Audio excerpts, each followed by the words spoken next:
আমাদের একটা বার্তা যে আমরা একটা বার্তা দিচ্ছি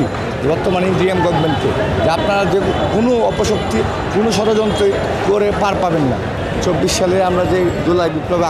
আন্দোলন করেছি, মানুষের আশা আকাঙ্ক্ষা ছিল 17 বছর বিভিন্ন ক্ষোভ প্লাস ফেসিবাদের সরকারের মানুষ অত্যাচার থেকে হতে হতে হতে নতুন আকাঙ্ক্ষায় মানুষ একটা গণ আন্দোলন ছাত্রদের আমরা সবাই গণ আন্দোলন ছাত্র আন্দোলনে সম্পৃক্ত হয়েছিলাম। আমাদের বিভিন্ন বহুত ছাত্র সংগঠনের সকল ছাত্র সংগঠনের ছাত্র দলের বহুত নেতাকর্মী এবং সাধারণ শিক্ষার্থীরা অনেক রক্তের বিনিময়ে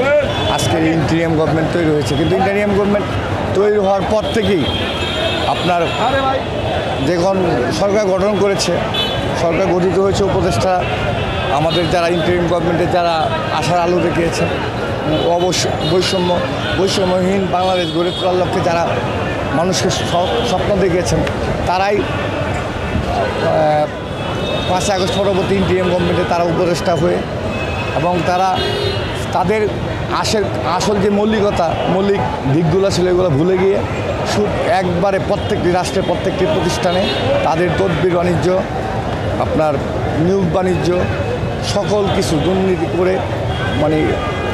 হাজার হাজার কোটি টাকার মালিক হয়ে যাচ্ছে। সুস্থতার রাজনীতির জন্য ওনারা যেন ষড়যন্ত্র না করতে পারে, এরই বহিঃপ্রকাশ হিসেবে ইশরাক হোসেনের মেয়র বহাল এবং যেন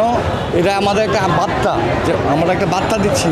বর্তমান ইন্ডিয়ান গভর্নমেন্টকে যে আপনারা যে কোনো অপশক্তি কোনো ষড়যন্ত্র করে পার পাবেন না।